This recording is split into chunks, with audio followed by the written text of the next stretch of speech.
मसीह की, हमारे प्रभु और उद्धारकर्ता यीशु मसीह के नाम में सारे सजीववाहिनी श्रोताओं को नया साल मुबारक हो। आज के दिन परमेश्वर के दिए हुए नए वर्ष का वादा हम ध्यान करेंगे। तो हमारे नए वर्ष का वादा का विषय बहुतायत है। अगर हम उसका वचन देखें तो इस तरीके से है। 2 कुरिन्थियों का पुस्तक 9 अध्याय उसके 8वें पद में, परमेश्वर सब प्रकार का अनुग्रह तुम्हें बहुतायत से दे सकता है, जिससे हर बात में और हर समय सब कुछ जो तुम्हें आवश्यक हो तुम्हारे पास रहे और हर एक भले काम के लिए तुम्हारे पास बहुत कुछ हो। परमेश्वर की स्तुति हो कि उसने इतना श्रेष्ठ वादा हमें दिया है। तो अगर हम इस वादे में गहरे तक जाकर अगर हम देख पाए तो इस तरीके से है, परमेश्वर सब प्रकार का अनुग्रह तुम्हें बहुतायत से दे सकता है। तो इस वचन से हमें ये पता चलता है कि अनुग्रह केवल एक काम के लिए नहीं होता, या नहीं तो सिर्फ एक तरह की नहीं होती, पर परमेश्वर बोल रहा है कि सब प्रकार का अनुग्रह तुम्हें बहुतायत से दे। तो इसका मतलब ये है कि अनुग्रह आपके चंगाई के लिए, अनुग्रह आपके वरदान के लिए, आत्मा में अनुग्रह, अगर आपको आत्मिक ज़िंदगी में और परमेश्वर के बारे में जानने की अनुग्रह, या अनुग्रह अगर आपको तरक्की पानी है, अनुग्रह अगर आपके ज़िंदगियों में खुशियाँ देखनी है, अनुग्रह कि आपके ज़िंदगी में या परिवार के लोगों में जितने भी झगड़े पूरे साफ़ हो जाए और परमेश्वर की शांति से आपकी घर बनी रहे। तो हर एक छोटी या बड़ी चीज़ के लिए हमें अनुग्रह की ज़रूरत होती है। तो परमेश्वर बोल रहा है सब प्रकार के अनुग्रह, तो किसी में भी कोई भी अनुग्रह में हमें कमी नहीं होगी। तो परमेश्वर ये अनुग्रह कैसे देगा? बहुत आयत से देगा। बोल रहा है कि सब प्रकार का अनुग्रह तुम्हें बहुत आयत से दे सकता है, जिससे ही हर बात में और हर समय सब कुछ, हर बात में हर समय में सब कुछ जो तुम्हें आवश्यक हो। देखिए, हर एक बात, छोटी बात बड़ी बात नहीं, परमेश्वर हर एक बात को परमेश्वर अपने मन से लेता है, क्योंकि वो हमसे अधिक प्रेम करता है।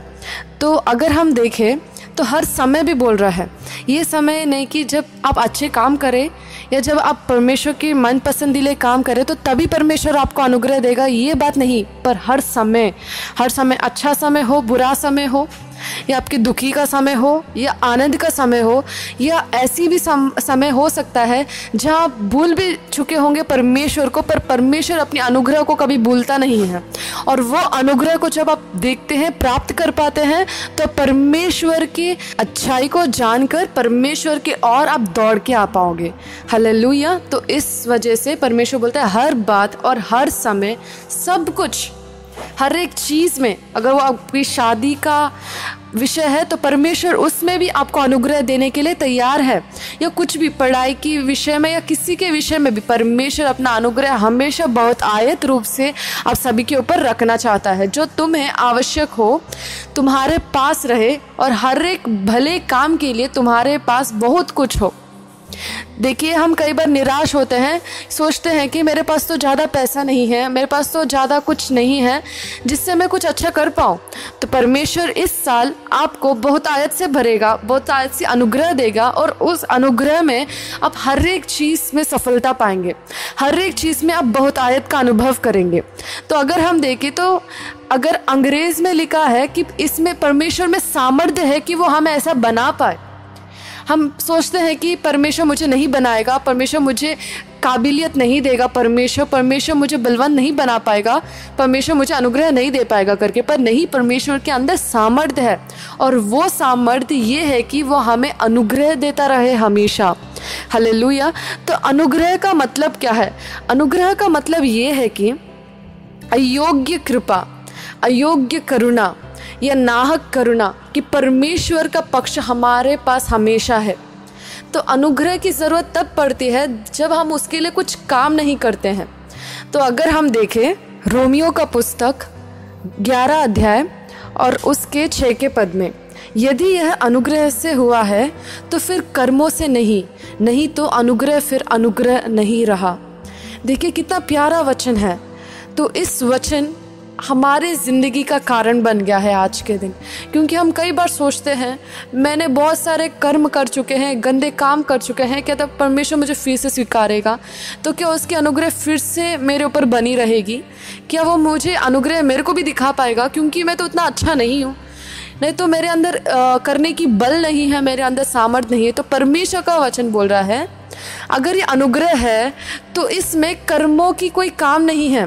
देखिए, अनुग्रह से हुआ है तो फिर कर्मों से नहीं, ये कर्मों की वजह से नहीं है, ये परमेश्वर ने हमें उचित रूप से दे दिया है। इस अनुग्रह के लिए हमें रोने की ज़रूरत नहीं है, इस अनुग्रह के लिए हमें अपने आप को मारने की ज़रूरत नहीं है, क्योंकि हम कई बार भेदभाव में रह जाते हैं, सोचते हैं कि कोई गलती करने के कारण हम परमेश्वर से दूर हो जाते हैं और इस भाव में रहते हैं कि परमेश्वर की अनुग्रह मेरे ऊपर नहीं रही और परमेश्वर की श्राप का मैं श्रापित हो चुका हूँ। पर अभी हमारा परमेश्वर श्राप देने वाला नहीं है, क्योंकि उसने खुद श्राप बनकर हमारे लिए सूली पर चढ़े।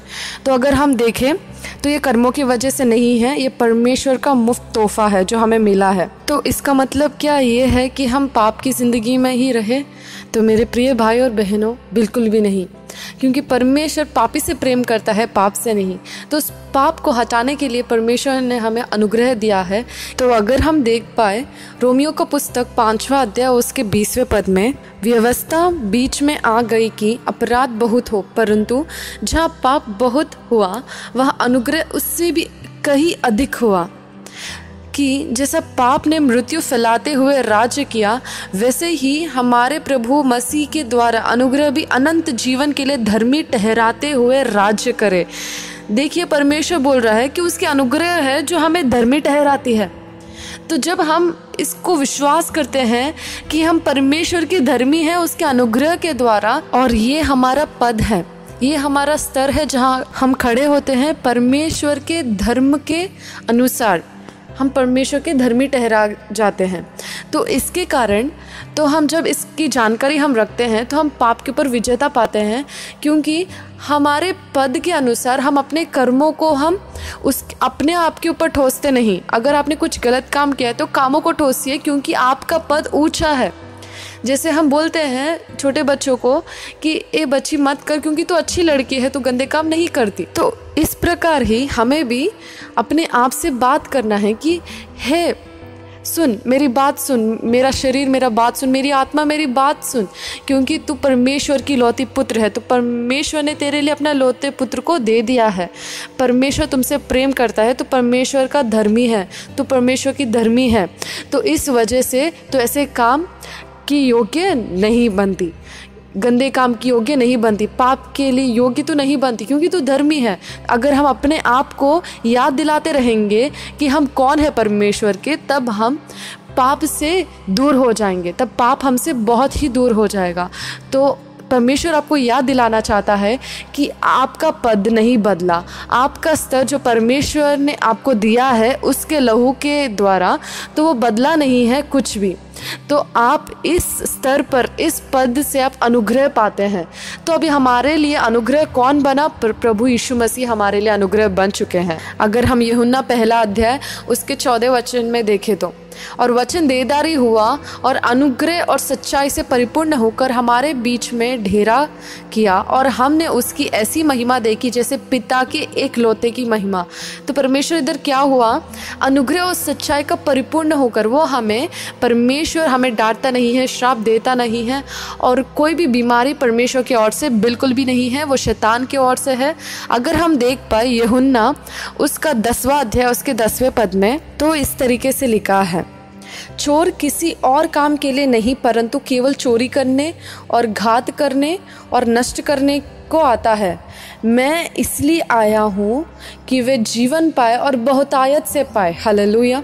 आज के दिन हमारा विषय यही है ना, इस वर्ष का वादा भी यही है कि बहुतायत, हम बहुतायत देखें हर एक चीज़ में। तो अगर हम जब पहले के वचनों में देखें तो हमने देखा अधिक अनुग्रह, परमेश्वर का अनुग्रह बहुत अधिक था। जहाँ हमारा पाप बहुत था तो परमेश्वर का अनुग्रह अधिक हुआ। अधिक का मतलब बहुत से ज़्यादा। जहाँ पाप बहुत था तो वो पाप से बढ़कर परमेश्वर का अनुग्रह था। तो परमेश्वर के अनुग्रह में जब हम पूरी तरीके से भर जाते हैं तो कोई किसी पाप का अधिकार हमारे ऊपर नहीं रहता।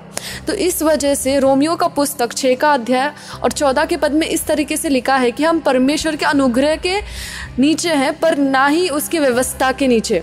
क्योंकि अगर जब हम व्यवस्था या अपने कर्म पूर्वक जब हम कोई बातों को सोचते हैं या कुछ करते हैं तो क्या होता है, पाप का हमारे ऊपर अधिकार रहता है, पर अभी हमारे ऊपर किसी पाप का, किसी रोग का अधिकार नहीं है, क्योंकि हम परमेश्वर के अनुग्रह के अंदर हैं। परमेश्वर का अनुग्रह हमारे ऊपर है। तो इधर हम देखते हैं, पहले वचनों में हमने देखा, क्या देखा? बहुतायत अनुग्रह। तो इधर हम क्या देख रहे हैं? घात करने और नष्ट करने आता है कौन? ये शैतान करता है ये सब काम, प्रभु यीशु मसीह नहीं करते। वो बहुत प्रेमी है, हमसे इतना प्रेम रखते हैं कि परमेश्वर ने अपना जान तक हमारे लिए दे दिया। और वो बोलता है कि मैं इसीलिए आया कि वे जीवन पाए और बहुतायत से पाए। हालेलुया। तो परमेश्वर ने हमें बहुतायत अनुग्रह और बहुतायत जीवन भी दे दी है। तो खुशी मनाइए, स्तुति करिए परमेश्वर की कि उसने हमें बहुतायत अनुग्रह दी है। अगर हम गौर से देखें वचनों में, तो उधर लिखा है अधिक अनुग्रह, जिसका मतलब है बहुत से ज़्यादा। तो परमेश्वर ने अपने अनुग्रह को जीवन से बढ़कर दी है कि हमारे ज़िंदगी में जो कुछ भी हो, बस उसकी नाम की महिमा हो, उसके अनुग्रह से। जब भी कोई हमें देखे तो हमारी ज़िंदगी नहीं, हमारी ज़िंदगी से बढ़कर परमेश्वर का अनुग्रह देख पाए। तो इसीलिए परमेश्वर ने जीवन से बढ़कर हमें क्या दी है? अनुग्रह दी है, बहुतायत जीवन और अधिक अनुग्रह। इस वजह से वचन संहिता में भी लिखा है, 63 का अध्याय उसके 3 पद में इस तरीके से लिखा है, क्योंकि तेरी करुणा जीवन से भी उत्तम है, मैं तेरी प्रशंसा करूँगा। हालेलुया।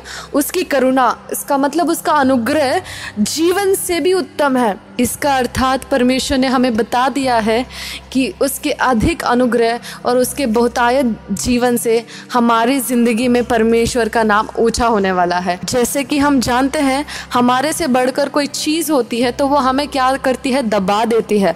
तो आज के दिन आपकी जीवन, वो जीवन भी परमेश्वर की ओर से ही मिली है, पर वो जीवन के ऊपर एक और तोहफा आपको मिला है, अधिक अनुग्रह, जो आपसे भी बढ़कर है, आपके जीवन से भी बढ़कर है। तो वो क्या करेगी? आज के दिन परमेश्वर का अनुग्रह आप सभी और हम सभी को दबा दे कि उसकी अनुग्रह की महिमा हर एक लोग देख पाए। हालेलुया। तो इस वजह से हमें क्या करना है? परमेश्वर की स्तुति करना है, उसकी प्रशंसा करनी है कि परमेश्वर तेरा धन्यवाद हो कि तूने मुझे बहुतायत जीवन और अधिक अनुग्रह आपने हमें दिया है।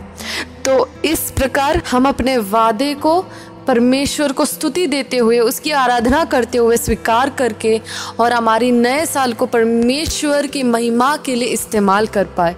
तो आज के दिन इस वचन को सुनने वालों में से कोई होगा जो सोच रहे होंगे कि मेरा साल, पिछला साल अच्छा नहीं गुजरा, मैंने अपने समय को बहुत ख़राब कर दिया, अच्छे से बिताया नहीं। तो परमेश्वर बोल रहा है, उसकी चिंता करने के लिए तुम्हें ज़रूरत नहीं है, क्योंकि तुम अपने पूरे चिंताओं को मेरे ऊपर डालो और मैं हर एक चीज़ की वापसी इतने अच्छे से कर सकता हूँ कि जो भी कीड़े मकोड़ों ने खा लिया है आपके धन को या आपके समय को, मैं उसको वापस लौटा सकता हूँ। परमेश्वर के राज्य में या परमेश्वर के नाम में या परमेश्वर के बच्चे जो उसके नाम लेकर खड़े हैं, अपने ज़िंदगियों में किसी का नुकसान नहीं देख सकते, क्योंकि जो भी नुकसान हुआ है वो शारीरिक में हुआ है, पर हमारा परमेश्वर इतना बलवंत है कि जो कुछ भी नुकसान हुआ है उसका दुगना, उसके 100 गुना परमेश्वर हमें वापस दे सकता है। तो इस विश्वास से हम आगे बढ़कर परमेश्वर की स्तुति करते हैं कि उसने हमें जीवित रखा और उसकी अनुग्रह, उसका जीवन हमें संभालता रहा।